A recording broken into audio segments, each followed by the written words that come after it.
it's too complicated and not your field to do PC VR. Yet you've built one of the biggest VR esport organizations in Europe. What? Yeah. Okay, this is literally my favorite person in Echo, particularly in the EU side of things. I first met this person in person in Southampton at the Duckman LAN, where I was keen for them, because they travel so far, to really be involved and like feel what it's like to be part of the community. I'll backtrack. The reason for that is this person led an organization called VR League Italia.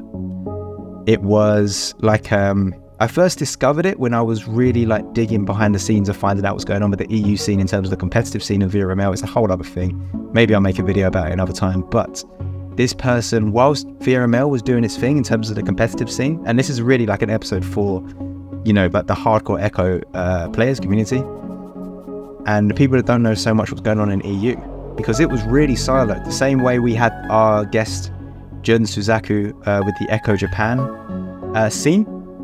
Echo Japan is like, you don't hear much about it because they're like, they do their own thing, and it's kind of like the language barrier, it's kind of culture, but they keep tight so that they build their own kind of culture when it comes like within this, a niche of a niche. And the same thing was going on in Italy. The Italian community, they kept to themselves. Everything was done in Italian. And then at some point, and we talk about it tons in the episode, at some point the community opened up, and it was a real turning point for that Italian community, because they were off doing their own thing, building their own competitive scene and everything like that. They had a moment when they opened up to the rest of EU. And it's huge, because it sounds a little bit silly, but just the fact of them changing the primary language from Italian to English to be more accessible to the outside like EU community, it was a big deal for them. And we talk about that tons. But generally, this person, like, is their motivation for what they do in the community. This person is a technophobe. It's a technophobe. They don't like technology. They don't like having to figure out how it works, how like a lot of the people probably watching this right now, you love technology, you love like seeing the evolution of the particularly VR technology. This person doesn't care. The only thing they care about is that it allows them to build these communities online, and we explore why they have the urge to do that. Really unique. I love it. I love the positivity of this person, and I hope you do too. This is Tinoculus. Let's get to it.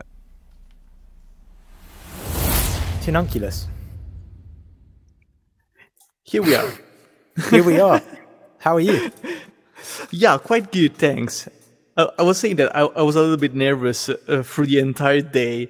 I don't really know why, because I watch your videos and they are so cool, they are so friendly at your hands. And I was there talking to my wife, walking around the table, eating pizza.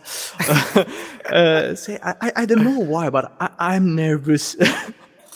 But okay, just let's get to the topic. So I'm going back. There is no reason to be nervous. Like, you're a very interesting person. It's easy. This would be very easy. I mean, it's basically you, for however long we do it for, talking about what you love, which is VR, right? Yeah. Yeah, it's cool. I love VR, and it's something like quite recent for me, because I always loved gaming, the video games, and to watch sports in general, because I wasn't a very good athlete when I was younger. I played a lot of sports like soccer, basketball, volleyball, karate. Oh, wow. A lot of stuff. Also horse riding. Oh, but wow. I have never achieved so many results, because I change a lot of disciplines after 1 or a couple of years. And at this day, I didn't know why I kept changing sports, but didn't get any solid results, just the love for the sports in general, but mainly to watch the sports. It happens a lot, for example, when I'm in the pub with friends and wives, and we're drinking beer, talking, and there is a game on the screen. Yeah. And I kept doing this. Yes, yes, I'm listening.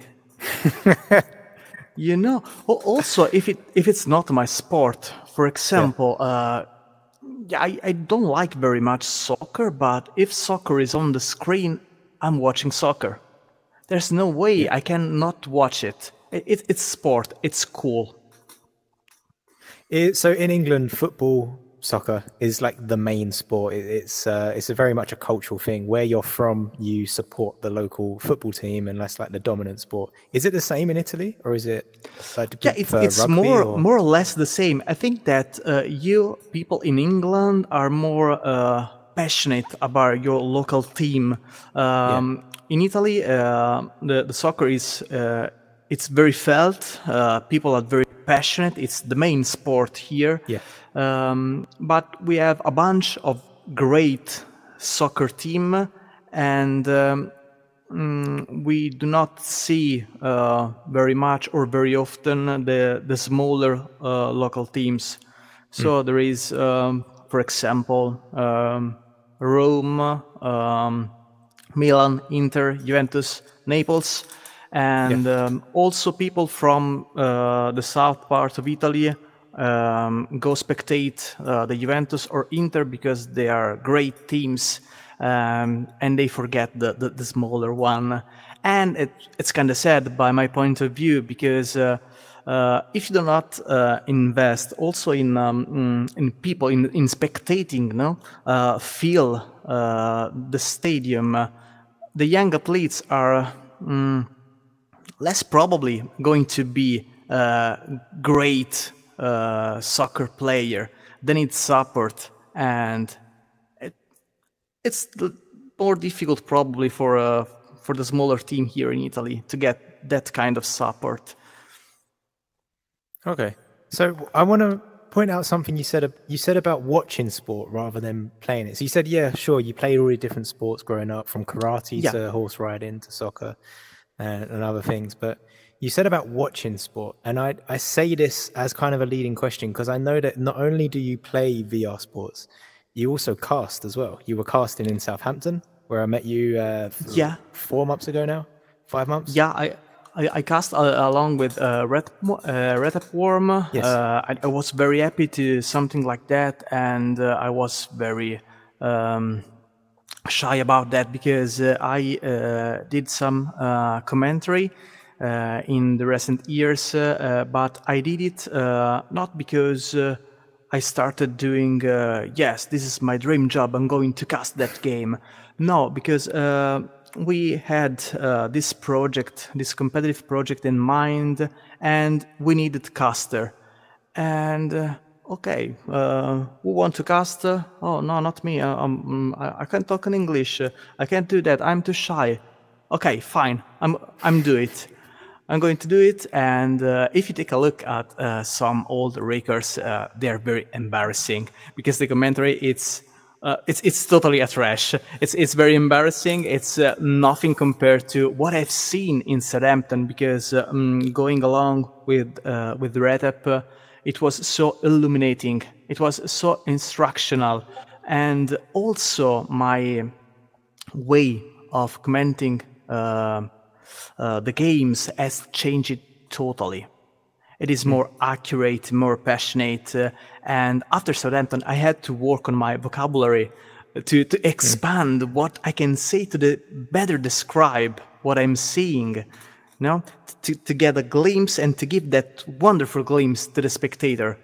Yeah, I'm not a very good caster. I'm doing my best, but I feel that there is a very great gap between people like me and people like Red App Worm and people like you that invest probably also more time, but are more skillful.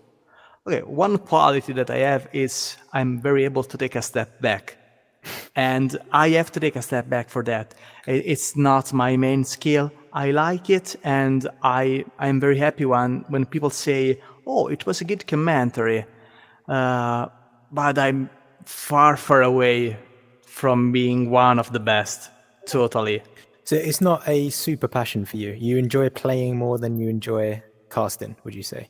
Or like it's not like a super interest like it is for like Retip loves casting, and that's why he's so good at it. Yeah, probably it's that. For example, people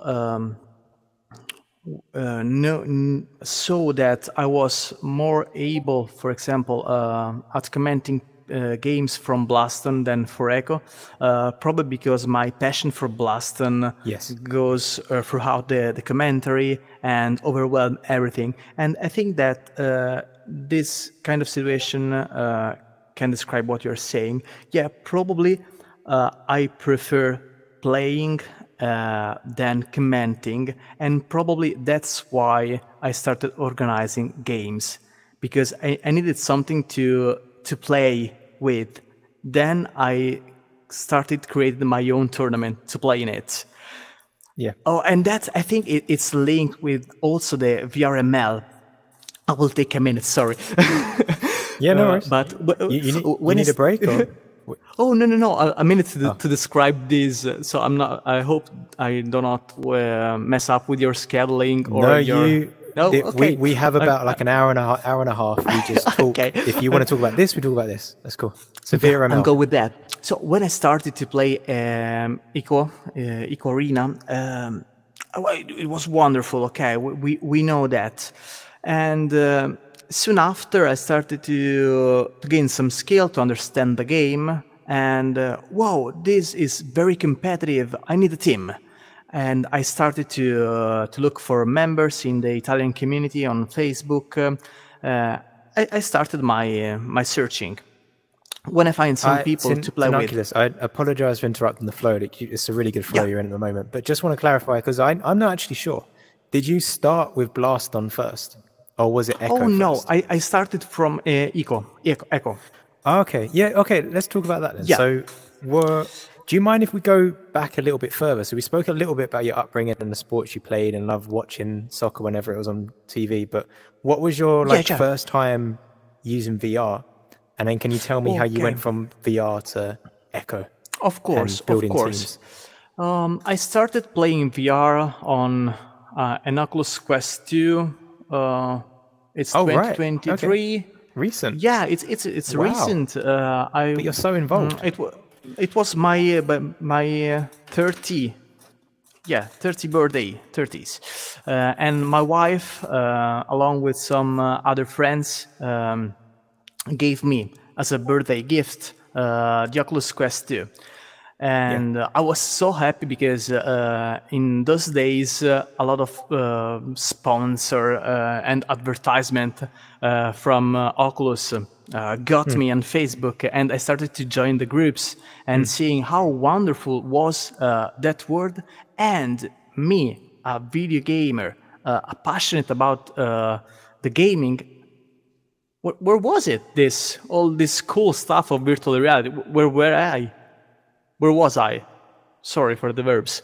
I didn't see anything about virtual reality since 3 years ago. And I felt dumb for this.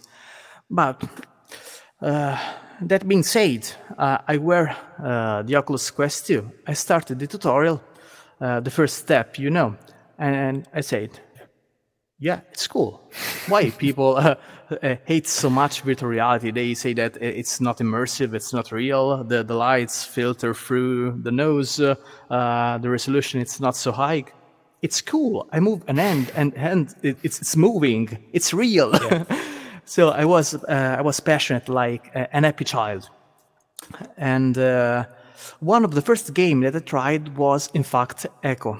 Because it was free and I wanted to try something, and I jumped in. It took me almost 40 minutes to complete the tutorial. I kept bouncing on the red wall, and it was wrong. So I did it, and I started to play in the matchmaking, and I was terrible. It was terrible. It was so frustrating that people kept doing their stuff in a clear way, and I was, how do I move? Where do I have to grab? But as soon as I get the glimpse on the mechanics of the game, I felt it very natural to look for other people to play with and to talk so this with. bit I'm really interested in. So this is everyone's common story. They find the game, and I do find there's generally two camps of people when it comes to VR. Some people try it and then they get very critical and they go, oh yeah, there's light coming through my nose. The pixels aren't good enough. The headset's too heavy. And then there's people like you that are like, wow, what? Yes. Whoa. So you've done that. You've found a game like Echo, which is incredibly unique, and that's a whole different conversation. Yeah. And then you've started playing the game, and now you've got to the point where you're like, okay, where are my people? Who do I play with? Totally. I think that Echo has, as you say, a very unique game, a very unique platform and style that bring you to look for other people, look for your people to play it and to talk with, to make up a team and to make strategies. I think that as soon as I got my first team, I spent whole days talking to them also on WhatsApp and on Discord to practicing theory about starting scheme, how to use the catapult, where to pass the disc, and they filled the whole day also at work while working, thinking about eco strategies. That's why I think that this game is unique, because it brings people and also outside the game, and that's magnificent. So doing a step back, yes, I was looking for my people, and I started to look for them outside Echo on Facebook and community group about the game. And as soon as I found them, I looked for VRML. It was the biggest institution of competition for virtual reality, and say, okay, let's take a look. Maybe we can register and play. But as an adult working, I found it very difficult to actually play the match, because obviously it requires efforts and times, like 2 games per week to concord with other people, and I had some people in my team that could only play only after a certain time, so it was kind of impossible for me to participate in this period. And I think that's the start of our project. I want to play, and I want to play competitive with these people. What can I do? Probably that was the first problem that bring us where we are now with Omnium. So there's a big gap between you starting what you're describing now, those early days of like building a little bit of a community, and then what you have now with Omnium. At the time of recording, next week we're going to be in Rome for the LAN event. Like, it's crazy the distance. So how did you go from that to now building an entire organization? Yeah, it's been a very long journey, and it wasn't so simple. We had a lot of problems during the road, but that's normal, and that's probably why I'm so happy with the results. Everything started on a WhatsApp group where we were talking about creating teams and joining competition, and we didn't find something for the Italian community. You have to know that not so much today, but often in Italy, older people have some difficulty with English and talking to the strangers. Nowadays, the youngs are more accustomed to, but our probably educational system failed us with the English. So is that like teaching learning English in school, or is it more of like a cultural thing? Yeah, it's. I think that people had some problems learning English in school, and that bring them to not be so open with strangers people, so they prefer to squad up with other Italian and keep talking in Italian. And that's why our first thought was, okay, let's create something for Italian, because there is nothing here to play with other Italians. And we create our first tournament, and we got 6 teams. It was almost impressive for us, because there weren't so many Italian players, but we did it, and the format was probably too long, and people get bored at some time, but it creates a very good community that form our base to make the giant leap, to transform the community into an international community, starting to invite people from other countries to participate in our tournaments, and adding Blaston to the roster of the games, taking contacts with the Resolution Games, starting to do the broadcast entirely in English. And also for me, it was kind of shocking at the beginning, because I can make myself understandable now more than ever. My English was quite good a couple of years ago, but it was yeah. Sorry to interrupt. Was that a big turning point then, when you went quote unquote international, when you changed the broadcast language from Italian to English, and was that the moment when you rebranded from League Italia to Omnium? Almost. I think that we rebranded from VRLI to Omnium a little bit later, but one of the reason was that being international. Being international means also, I'll correct myself, transforming the group from national to international means also, okay, people, now we have to talk in English. We have to organize stuff in English. We have to talk to other people, to other companies, and we have to broadcast in English. Someone raised the hand and say, what about the Italian community? And the response was almost, Italian community can talk in English. And that was a big turning point, because we got divided. The team got split by this decision that at the end bring to the rebrand, to the end of VRLI, and in a very dramatic way. I don't know if you were following the Discord in that period. Actually. Yeah, and it was very dramatic and very sad. But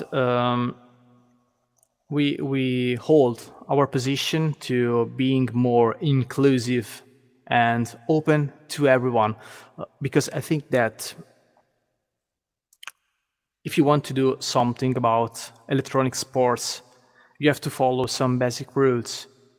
I saw a comment of Savage Large on the Another Axiom Discord that say that to be an esport, it has to be head-to-head. And I agree with that, but it has to be skill-based, not based on luck, and people need to have the possibility to spectate that game, to be considered a sport. Otherwise, it's a private party for me. Right. And if you're going to do esports, we have to be inclusive with all. We have to make everyone to participate, to spectate, to understand what we are saying and what we are do and what we are going to do tomorrow and the day after tomorrow. People have to understand, because people made the sport, people made the community, and the community is everything, basically. Without the community, there won't be a market. Without the community, there won't be people spending. Without the community, there won't be athletes competing. It's everything based on community. I guess also, okay, probably we are going there later. Well, I want to ask more about when there was that split or turning point in the Italian community, where, and I guess a big, like a visual like outcome of that was the language change, predominantly changing from everything being organized in Italian to English. The people that were against that and didn't like that, did they follow suit at some point, or did they go off, stayed behind closed doors and do their own games? There were people that simply closed the door and got away, saying, I want to do everything in Italian, I want to play with Italian, this is not my place anymore. Yeah. Okay. It's your choice. I'm not sure that vision, but I'll accept it. It's your free choice to seek for other community, other place to play. While some other people that weren't so happy about the decision, but decided to remain playing a lesser part in the global scene, but stay there, continue to giving suggestions, keep attending at the event. For example, the LAN, but we did also an event in Milan while we were at this turning point, and people show up to stay with the others, because the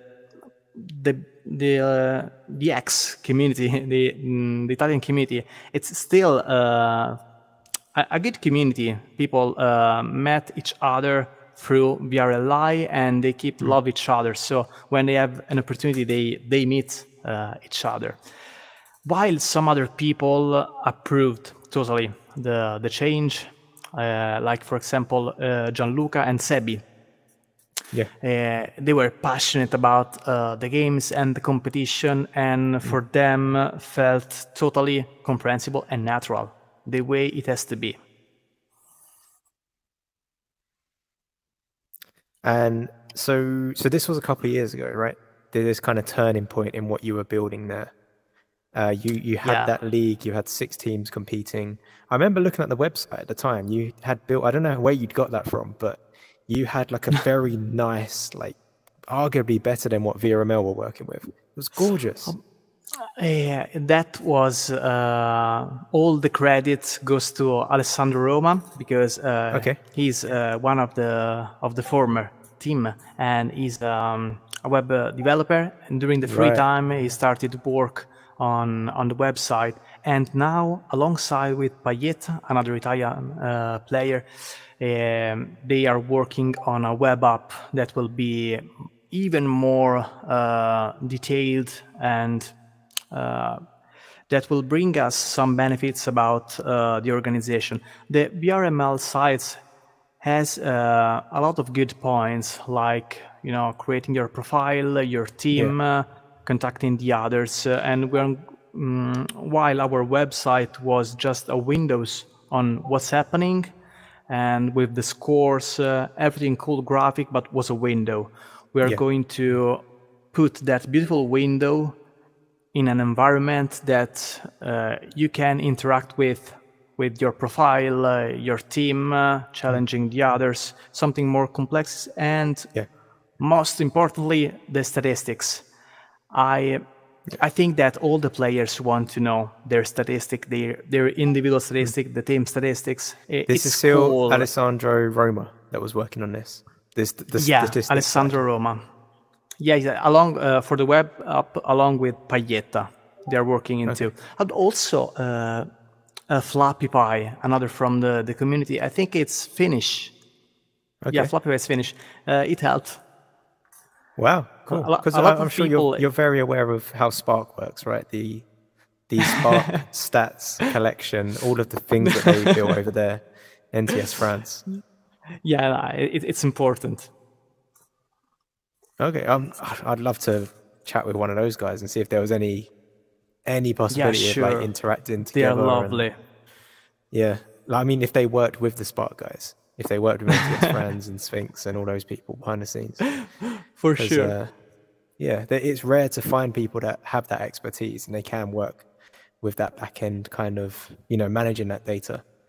I think that we are going always towards a network And we need to share also our skills and expertise to create together something bigger. Because as individual, maybe I can create something that can be cool. But I think that if I share some of this knowledge with Monimich, maybe he can take another point of view and create something even bigger. And I think that's the right path to follow. Who cares if I alone built something? I did Omnium alone. No, that's no way. It's totally false. I was just a person among a lot of people that helped doing something like this. I do not want to take merit for others' work. Oh, I'm not that guy. I will take a step back. Yeah, you're being very humble. You're very good at pointing out other people's efforts and what they've built. But I do feel like the way that what I want to ask is what's the image in your head? Because right now we're having this conversation at a time when we've got a LAN literally next week happening. You've built a whole organization, you've gone international, and you're doing all these things. But like, what's the vision back then and now? And it's only 2023. You've been doing this for 3 years, and you've just dived in. I imagine you put a lot of hours every week into this. What is the goal? Where are you going with this? Or what do you at least want to move it towards? My dream, I have a clear dream on what is my objective. I wanted to create something that could be home for many, but could be work for many others. When I was young, I always dreamed on work with video games, for example. And as an adult, I think that could be even more exciting to paying people for a video game. So to give people who are passionate about video game the resources to do their dream job. And I think that I can do it with Omnium. Creating competition and sports, I think it's the best way to bring the video games and the community together, and to do also something that people that are not accustomed to video games can understand, bringing the virtual sport to the traditional sports together. So the benefits of the technologies and the benefits of the sport. I think that this is the future, and it's an healthy one. Why not investing in it? And when I tried the VR and when I played Echo, it was astonishing. It opened my third and fourth eyes, and I can see why people is so passionate about this. And we have to follow. We cannot neglect that. We have to keep following this kind of path, because if we lost the train, we're going to lose a lot of feelings, a lot of people.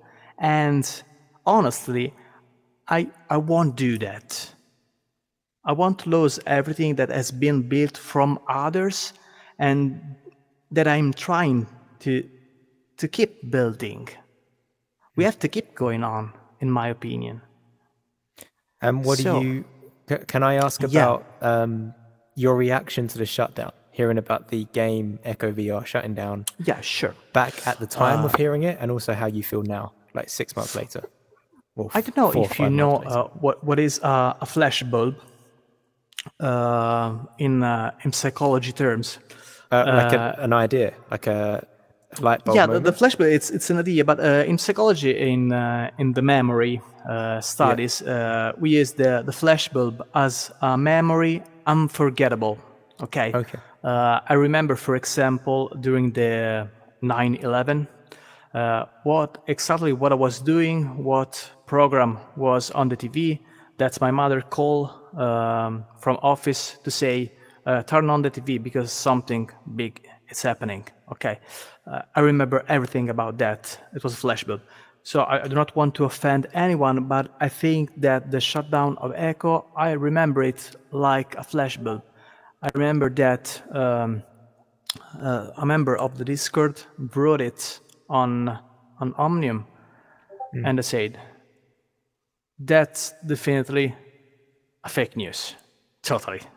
It's not going to happen. I just waited. A few hours later, Alessandro Roma comes to me and said, they're going to close Echo. I say, there's no way. Why? What's the meaning? Why close something that is working?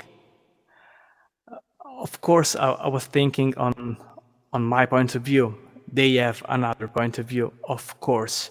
But I remember that was a kind of, you know, when you're on a roller coaster, and there is that moment when you are high, and then boom, and you feel the void at the stomach. It was something like that, because the first thought was, okay, what do I do now on Wednesday evening? Because the other days I was playing Blast, and so I was kind of safe. But and then I thought, oh Jesus, what I'm going to organize now? But that was very, very simple thoughts, because the struggling went later. Because the next morning I was there thinking, I was playing Echo without knowing it wouldn't be forever. You know, when you during the movies, someone lose his favorite one, his wife or his husband, and he said something like, "If I knew it, I would do something different. I would enjoy my life better." It was something like that. This arena is shutting down, and I didn't put all myself in it yet. If I knew it, I played even more aggressively. Jesus, that's what I thought. That was the feeling, like losing something precious, and acknowledging that something precious that I never thought it was going to end was actually going to an end. Yeah. That when you say act more aggressive, like play more aggressively, you mean literally compete playing, or you mean just enjoying it, or you mean like work, like building the organization? Aggressively in 360 grades. Everything. Act more competitive and more aggressive, seeking more goals, seeking more assists, seeking more fancy plays, getting a name before the game was closing. It was out of my reach, by the way, but I would try. I would try more aggressively. So you have the competitive drive in you. So as well as building a community and building a place for your Italian community to play, and then eventually going international. But before that, there's the competitive drive in you. There is that, like, I want to be the best. I want to win. Yes, and mostly I love the team games, because I don't like to saying I'm the best or win, but saying I made my team win. I did that assist. It was mine.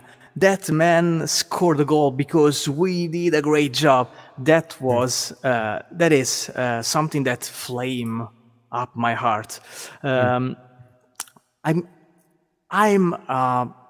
was probably a very shy person, and not very extrovert, but during a game, during a sport, I felt something different, you know, that you have to put yourself and grab every inch you can to reach the objective.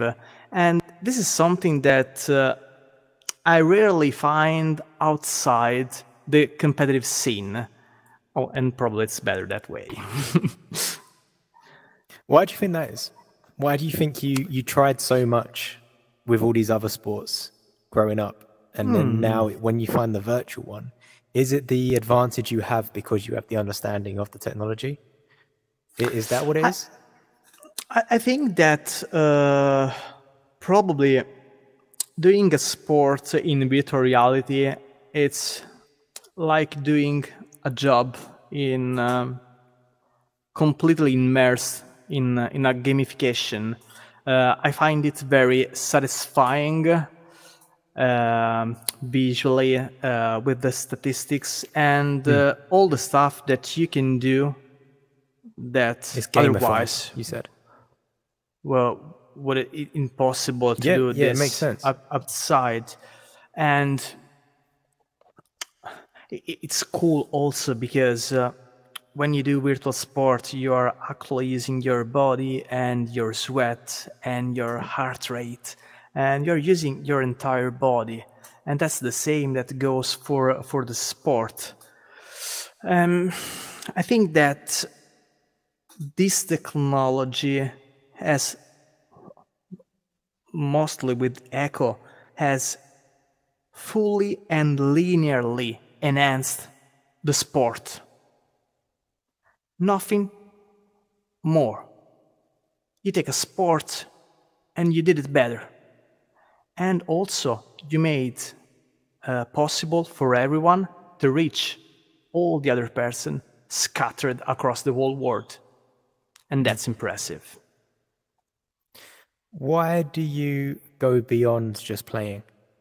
Because once you built the 6 teams to play, that's enough. That's done. You can now compete and be the best. Why have you kept going? Why are you organizing a LAN in Rome next week?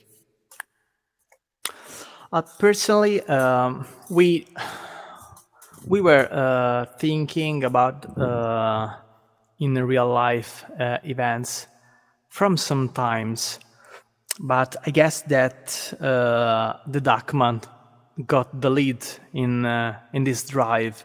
What I mean is, I attended the Duckman. I was there with you and all the others. I watched the games. I enjoyed, and I was with Slowy, that is a Plaston player, and he was there watching the Echo games, and it was passionate too. It was it was cool, and all that environment, the final, the awards, the interviews, the after party, and when I got through, when I was going to Rome, I say to the others, guys, it was something unbelievable. People were crying. This community care a lot, and they are desperate about Echo, and we wanted to do actually Alan later in the year to have more time to do something like that. But also the others like Alessandro Roma and Calamarcio said, yes, but Echo is shutting down. If we want to do something, we have to do something now. A week later, we made the announcement, and to be honest, it was feeling driven, passion driven. It was that we thought about a location at that day, and we confirmed that location soon after, but it was totally driven by the community. At the end of the day, it's always the community. I saw the community and I said, we have to do something for the community. And the others responded, okay, let's do a LAN for the community. Okay, let's do a LAN.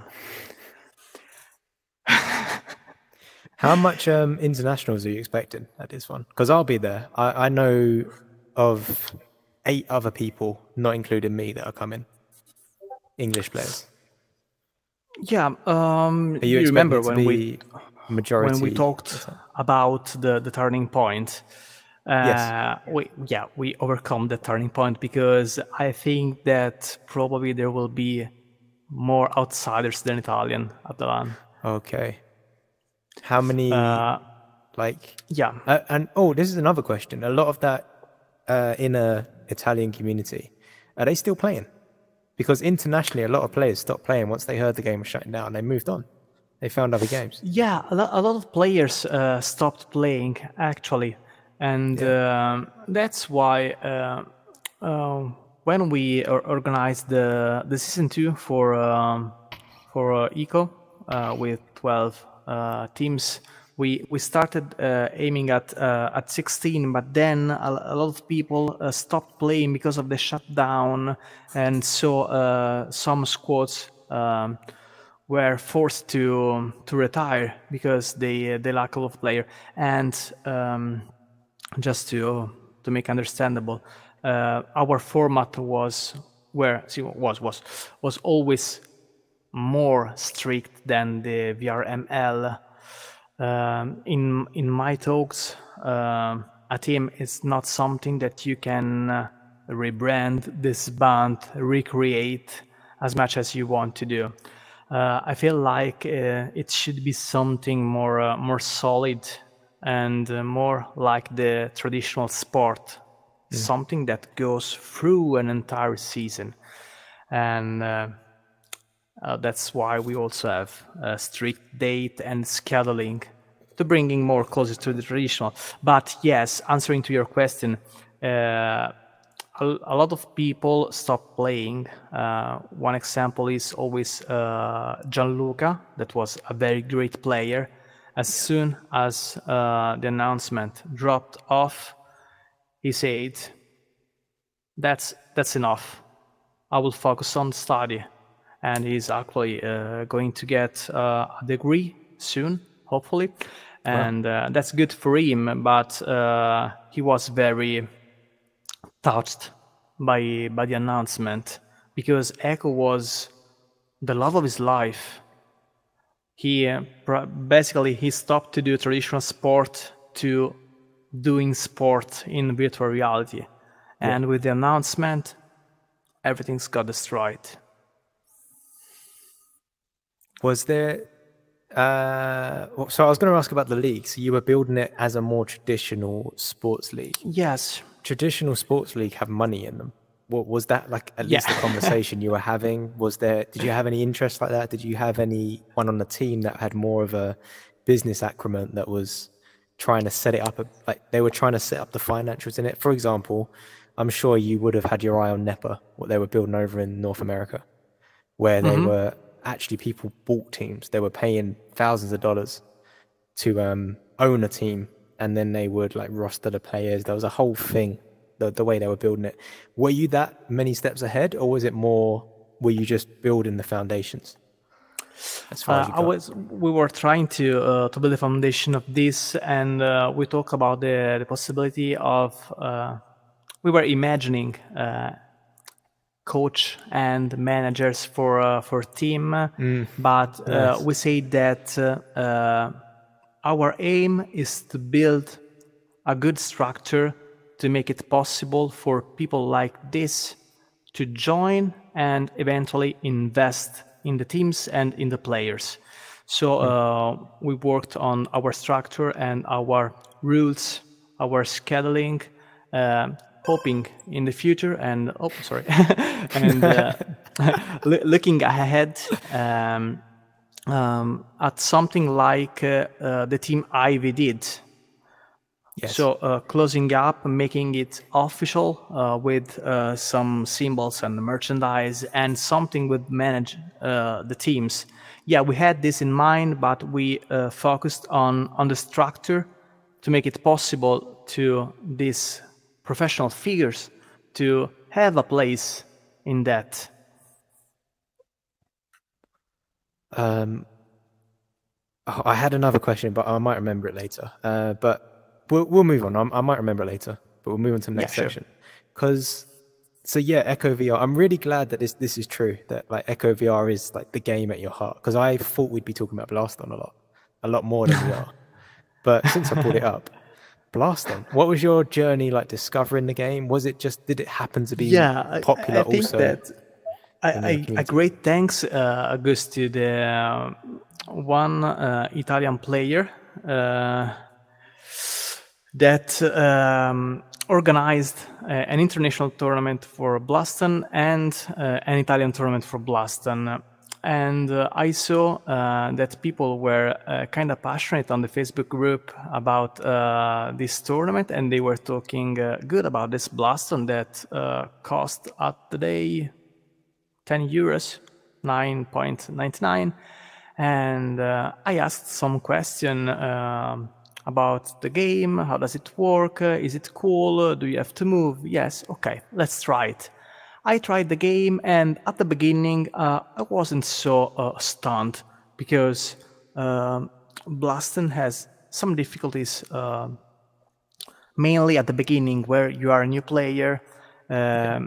You faced a lot of bot instead of real people, because the real people are more concentrated on higher ranking.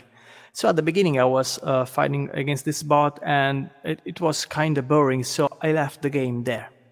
Yeah. But lately, after the first Echo Championship that we organized, I think maybe we can give Blaston another opportunity. I started to think about the game, and yes, but I saw the streaming, and it was a POV from side, and it wasn't so good to see, because the caster it's talking, and it's not so smooth. Let's see if there is some software, something like that. And I went to their YouTube channel, and I look for Spectator. And actually, I found a video where they were testing this Spectator. It was so cool. It's similar to the Blaston Spectator without the free cam, but it was very, very smooth. And I say to the team, we can do this, but I think that the Italian community it's not so huge. It's me, another person, Overlock, and probably another few. But we can't do a tournament for 4 people. It's better if we just keep playing and talking good. What kind of time is this? Is this 2021 or is it later? Yes, it was, probably the end of 2021, because the first tournament of Blaston was the Spring Blast, and it was March 2022. So I started organizing the tournament at the end of 2021. And I asked that was one of the first point, the reason that say, do we want to make other people's play from the Europe community? Okay, maybe we can do that for Blaston. Okay, let's start asking some question on YouTube channel. And Defur, the former lead community manager of Blaston, responded to me and invited me to the Discord server. And there I met Schizzo, a pro Italian player that I didn't know, and he pointed me again to Defur. And Defur was a lighthouse in a dark night. He was so kind and so generous in information, in giving me the possibility and to talk with him and discuss how can we do this together better. What can we do for you? May I help you in choose the format, in setting the rules, everything. And also the Blaston community was wonderful, and it is wonderful. That's if the community Echo is very passionate and very big, along with its problem, because it's very huge. The Blaston community, it's smaller, but it's very unite as persons. It's very good. You are going to meet some very wonderful people at the LAN, totally honest. And therefore helped me in organizing the event. And I wasn't accustomed to the format of Blast, and everyone helped me in doing that. And the people were very happy to have something for Europe, because it happens often that it's North America centered, and the Europe is a minor part in this environment. And the people were very happy, and they pushed me to do the second edition and to keep along. And also the Blaston community pushed very, very much to do a LAN. They kept talking about that from 1 year already. They have a channel in their Discord dedicated to creating a LAN. Now we are doing that, but they are talking there 1 year, and so. What was the question? No, you've answered it. It was an open yes. question about Blaston. But I'm aware that you have a relationship with the developers as well. My understanding is that Resolution Games, the creators of Blaston and Ultimex, they're well known for having very good relationships with the community leagues that play their games. Yeah, how did that come about? They were as Deffer was when Deffer was community manager for Blaston. He always talked to the developers to say if what they can do to help us, and they kept always an open dialogue with the community leaders, and they supported all our initiatives with in-game rewards and for in-game banners, for example, like the VRML with Echo. They were very open to that because they thought, the Resolution Games, they thought that if the community was light up, if there was fire in the community, the game will go higher and higher. That's why they fueled us, and I hope that they will fuel us again in the future. They sent us some merchandise for the LAN as to increase the prize pool, and I hope that they will continue on this way. I'm not so sure that it will be always so easy, because maybe I can add something to the shutdown of Echo, but it seems that there is a very global problem with the economic, and considering that the virtual sport and the esports in general are fueled a lot by investors, and so the software house. I think that a lot of investors are more cautious than before, and probably that's also a reason that Echo has shut down. I don't think that the number were so small for a virtual game, but probably the lack of money, the lack of investors did the main part. And I hope that this problem won't cause us any problem in the future with the Resolution Games or the Kiwi Design or other companies that are involved in the virtual sports. So kind of similar, or a similar subject at least. What do you think about Another Axiom? And what's going on with those guys? Creators of Gorilla Tag now recruiting all of the Ready at Dawn employees that worked on Echo. I saw also your video about the VRML Con, and I heard the beautiful speech. What can I say of Another Axiom? Let's start with Gorilla Tag. When I was playing Echo, a lot of people talked about Gorilla Tag, and one day me and a friend of mine say, let's try it. Okay, let's go to Gorilla Tag. I probably didn't learn how to move now. I'm not able to move in Gorilla Tag. I didn't understand the mechanics, but a lot of people enjoyed it, and a lot of people are very passionate. And I think that they have reached tremendous results. They are like the most reviewed game in the stores, something like that, and that's very impressive. And I think that to make something successful having done something successful before give you some stability, but also some trust from the community. I probably I could enjoy Gorilla Tag. Probably it's not my game totally, but seeing the result of Gorilla Tag, I could say probably another Axiom could do a great work with their new project. Yeah, let's talk about this new project. Okay, I think that in his speech, Lemming said a lot of stuff about the importance of the community, and I think that I have the same point of view.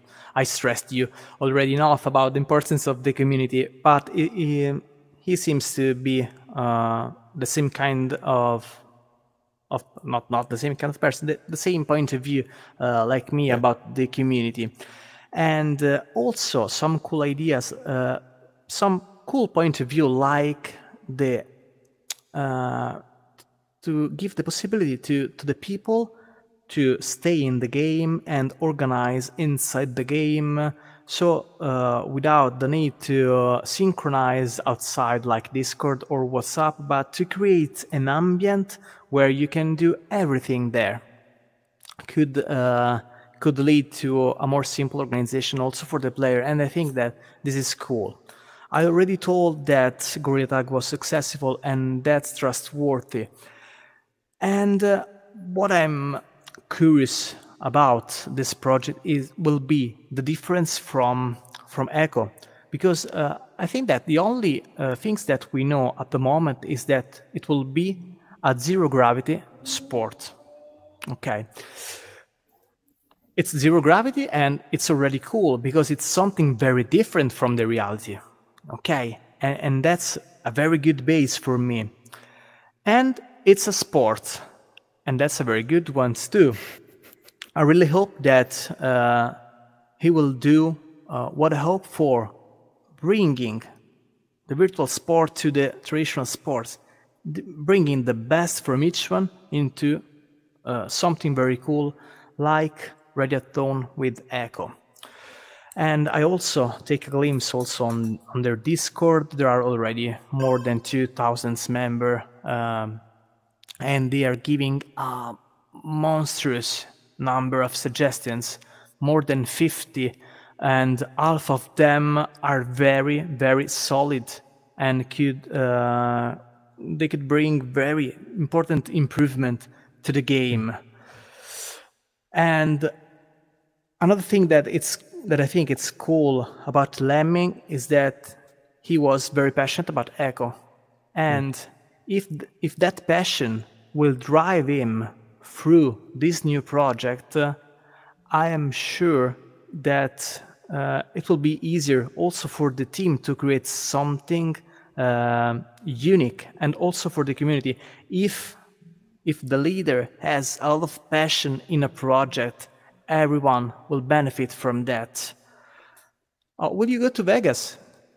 Yes, I'm planning to go to that's Vegas. cool. I don't really know. I know that it will be in a couple of months, probably. October, mid-October. In October, okay. I have to ask permission to my wife. as we finish. But I think that we had a glimpse on XVR some months ago. The project seems to be very promising. But I think that now with this speech and this project, probably the future now has never been so bright. Yeah, for this community. I'm very happy about that. And I don't know what to think about XVR. I don't really know what they're doing right now. Probably they are doing another LAN for Echo in. Yeah, that's correct. So I can give a little update on that. They are. So yeah, that's the next like big thing they're doing. They're running LAN, but it's just going to be Echo. It's just going to be like July, the last few weeks of the game being live. They just want to get an event. They just want to practice running a LAN and just see what the best they can do. The creator, KDXR, he works at a virtual reality, what do you call it? Like a demo, what do you call it? Like a party place. Event space. So he has the facility for it. He had the means to do it, and he was like, that's cool. Why not? Yeah, I appreciate that. I really hope that it will go far, because I also think that apart for the VRML, that globally they did a great job and they create an institution. But I think that it's important that other realities jump on the boat, also to bring some competitive also in the business and in the organization, because competition bring the best. So you have to do your best, otherwise someone else will do it. So we are all stimulated in doing something more, and the community should take advantage of this, or at least I hope so. What do you think about the hardware? So we're at a point now where we've had Quest 2 for a couple of years now. Quest 3 has been announced. We've had Apple Vision, at time of recording this, announced 2 weeks ago. The big screen headset, that's been around for a little bit of a while. It seems to be doing well. What's your feeling on the next wave of headsets, consumer headsets, and VR? Okay, so the hardware are not really my part, my expertise. I had just a Quest 2. In reality, I had several Quest 2 because I kept destroying them, sweating. I got more or less a 7 replacement, and they keep sending me new refurbished Quest, because I don't know, I think it's the sweat, because I do fitness, I do Boston, I do ego, I sweat all over the place, and at some point probably the sweat filter into the gap, and yes, this one is better, into the gap, and touch the microphone or something like that, and first the microphone broke, and then the headset. But actually I'm not violating any guidelines, so they are almost forced to send me refurbished product. And it's not easy for me, because every time it happens I have to stay 2 to 3 weeks without my headset, and they had to pay for another headset. It's crazy business, this. But my expertise goes just on the Quest 2 by personal use. I think that there was some change with the Pico 4. They bring something newer with some flows, but actually with something made better than the Quest 2, like the pass-through with color and higher resolution, a higher field of view, and an IPD that had a lot of position instead of the 3 that for the Quest 2. And probably the comfort is better, because the battery is behind instead of in the front, making everything more balanced.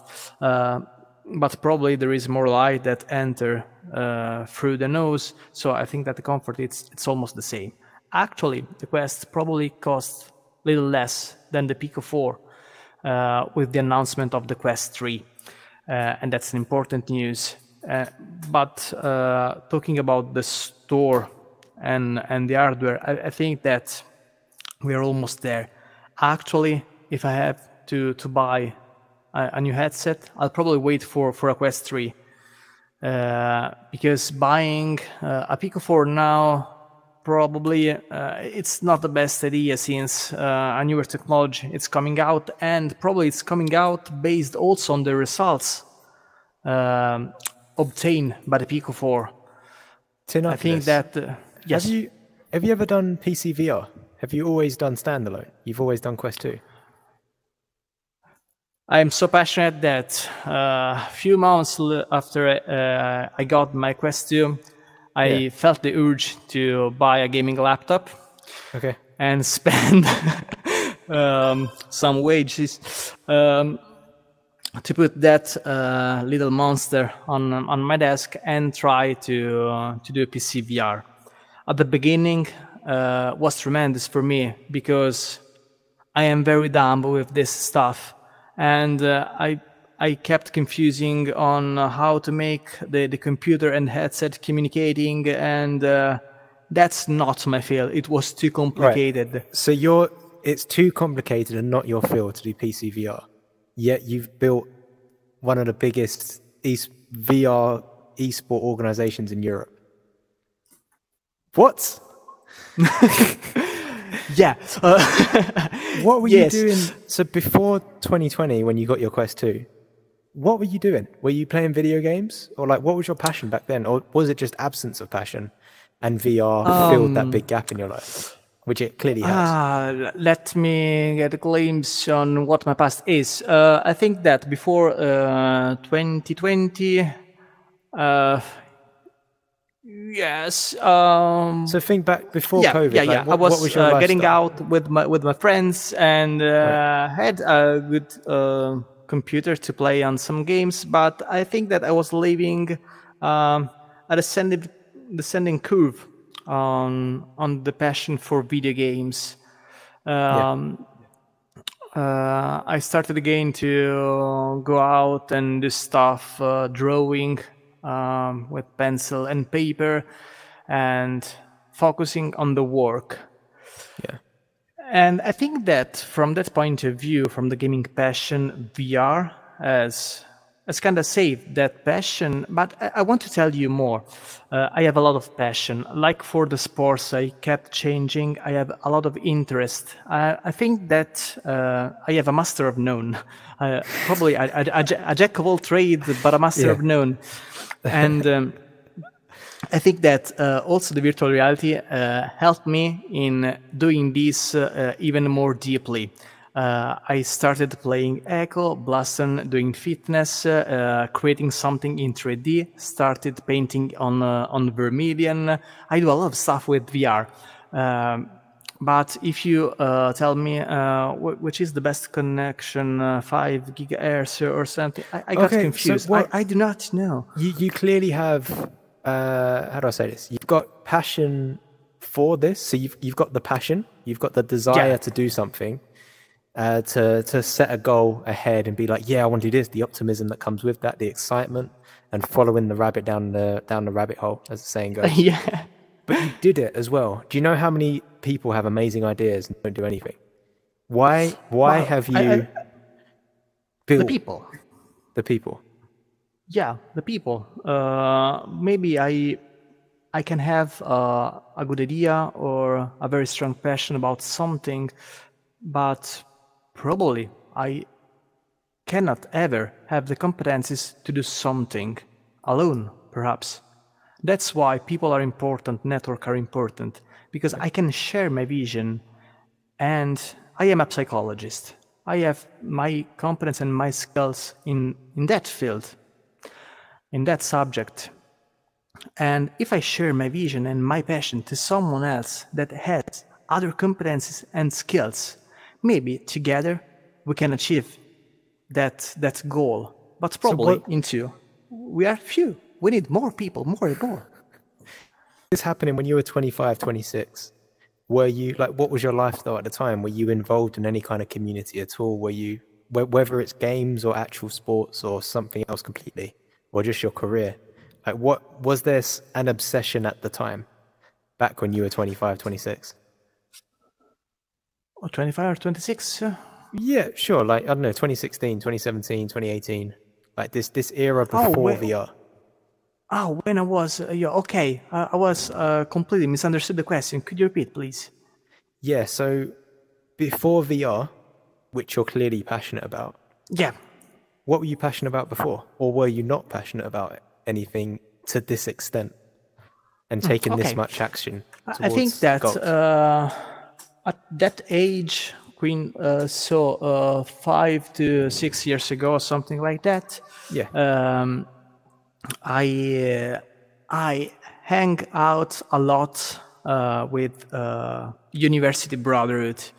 Cool. I call that them brotherhood like the American because they are more famous. But in Europe, we have something that has different names across the several countries. I don't know which is for England, but for example, in Spain, they have the tuna, they have the feluche in France, they have something different in Belgium, and we have the goliardia in Italy. And a lot of university students join this goliardia. There are a lot of tradition and silly jokes, doing satire towards institution and doing a party with mantles and hats and hamlet that represents your order, and you have to do a career into your order. But that's basically people, talking to people, drinking with people, knowing people all across your nation, in the way that if I have a problem and I'm not in my hometown, but I am in Milan, for sure, now I have on Facebook, I have on my contact list, I have a number of someone who can give me a bed, a coffee, or a glass of water if in need. That's why I think that people are important. I love people, and that's the way it should be. Yeah, that was my passion, probably. Was there a gap to be filled? Oh, is that how it works? So you had that network before, and then COVID happened, and then you looked for that network on the internet? Is that how it worked? You became part of you built a VR community, and then built the network that you were used to in your prior years? I think I never think about it, but I guess you could be right. You could be right, but because yes, you're a wizard, Harry.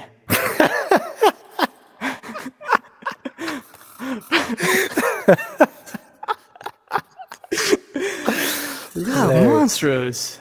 It's incredible. Never thought about it. Yeah, I love people, and now I love virtual people. That's crazy. And now I'm going to make in real life event because I love virtual people to become real people. Yeah. Yeah. It's a very long journey, isn't it? Well, this feels like a good place to sign us off. So just before we do, there's one last question, which I'm hoping, because you've watched other episodes before, other interviews, you might know the question I'm about to ask you. Chip or no chip? You don't know what I'm talking about. Yeah, you do. Yes. Chip. Bye. Chip. How come? I'm trying to understand what I have to do. I follow the mood. I said chip. Is a Neuralink. Would you Neuralink. Would you put an AI inside your head? Would you put a silicon chip? Yeah. Oh. Yeah, that's the chip. Yeah. I got it now. No one's ever got it. No one's ever got it. Everyone's like, what? What? Okay. I think that I will take a long curve before responding to help find the answer. I guess that the artificial intelligence, I always take a moment to say artificial intelligence because for us it's intelligenza artificiale. It's always on the contrary, like Snow White and Biancaneve. Artificial intelligence, I think it's a very useful tool, and it is something that's simply new.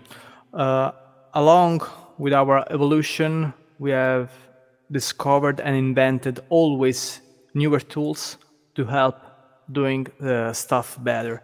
And the same goes with the artificial intelligence.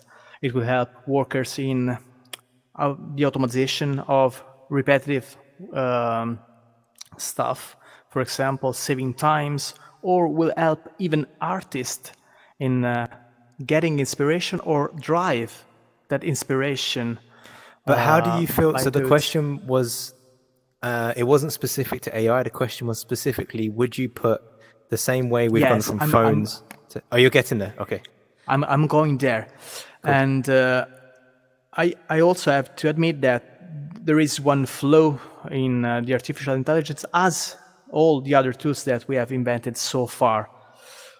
We are going to rely on the artificial intelligence more and more day by day, and we're going to lose some skills that we're going to delegate to the artificial intelligence. But I think that it's normal. Now, to answer your question, I am not very good with software and hardware. Who is going to manage my chip? Elon Musk. Oh, Jesus. One of the big monsters of the world. I don't really know. I think that at the moment, probably I will wait. I will wait a little bit more. Yeah. Okay. And I'm kind of sad because I do not want to be a bad example about the technology. But I think that for something like that, there should be a very strict control in terms of security and health. I studied neuroscience, so that's why probably I have a little fear about that. But neural technology, it exists, and it's very useful also in a lot of disease. So for medical purpose, totally, I will wear it right now. Yeah.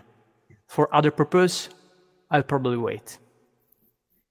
Is that your job at the moment? You work in neuroscience? Oh, I'm not working. More or less. I'm working with disabilities, and that's kind of the part of the rehabilitation that I learned from neuroscience. So kinda yes. I'm not working in a laboratory. I'm working on the field with young adults that has some disabilities, cerebral disabilities, or body disabilities, cognitive, and so on. Yes, that's my work mainly. That's awesome. So, well, we're going to tie this up now. Is there anything else, any parting notes, any shout outs that you want to make to anybody that might be watching this? Yeah, sure, totally. I have a lot of shout out. First of all, I have to say hi to some people. Ciao mamma. Sono su YouTube. Yeah. Ciao mamma. And I have to say thanks to a lot of people. For example, when I have to take to some update about the esports and virtual sports in general, I always ask Defur for suggestions. So thanks Defur for all your suggestions, and thanks a lot to Sonant Broom for all aims on technologies. They are very appreciated. And to Captain Fabulous and the great work he's doing with the Fabulous organization and also with the NOC community. And all the people that are helping us, like the young Carp that is casting Blast and Adlan, and it's very, very young. Mother of Dogs, Alim Satum, and Percha Selfie and Koala Girl. And they are all great people. And I want to thank also Alessandro Roma and Calamarcio that keep believing in my thoughts and my idea and help me in bringing those ideas to the field and enhance them. That's very important. And all the other people that are helping us, like Etmat and Luca Tono, they are doing a very great job. And also Valletta for the web app. Amazing. Yeah, I love the fact that you have such a long list, because you're all about connection and community and keeping those people around, knowing that you can't do anything by yourself. You need your people around you, your brotherhood. Yeah, and you remembered me that sorry. I want also to thanks Yazai for the good time in the park at Southampton, and the Scottish, I forgot his name. West, yeah, it was amazing. Shout out And West. also to Fam, because Fam Fam, shout out love. Fam. Also to Fam, because he loved ping pong and want to cast ping pong, and we are going to do that, Fam. I promise you. And also Awesome. Conan, very lovely guy. Yep, shout out Conan as well. Awesome. Tununculus, I've really enjoyed this. I mean, because I've seen you from afar. I met you in Southampton. I think we caught up once when I was trying to get more European players to play in VR League Italia at the time. We haven't interacted that much, and I've really enjoyed getting to know you, understanding like what you've been working on. And I find it so fascinating how you're a technophobe. You're afraid, you don't know how to set up a PC VR, yet you're incredibly involved. But the reason you can do that is because for the first time, like with the technology around us, you can come in, someone who isn't crazy enthusiastic about the technology, you're just blown away. Like, that's awesome. And you're thinking in terms of people, connections. Thank you. Oh, you're just blushing. Thank you. Oh man, can I make one last shout out? Yeah, probably a couple. Thanks to Redep Worm for the kind words at Southampton, and also thanks to you because you were the last. Because I think that you are playing a main role here in the community, doing what you are doing. I think that it's very important to have some documents and documentary and videos and materials and contents that can tell the story of these big dreams that we are all together building. And I think that without you and without what we have done so far, a lot of the bricks could fall apart any seconds. Now we have something to stockpile a lot of stuff, and that's really thanks to you and all the work that you're doing to help the community in staying and stick together. Thank you very much. Thank you, Tununculus. That's what it's all about. I want to document what's going on. Like, if we didn't do this interview, how would people know the work that you've been putting in over the past 3-4 years? And you're doing that very well. You're doing a very great work. Awesome. Compliment. Really appreciate you. We'll sign this off, and I'll see you soon. I'll see you next week. Yeah, sure. Feel free to reach me whenever you want. Mwah. Bye bye, mani amici.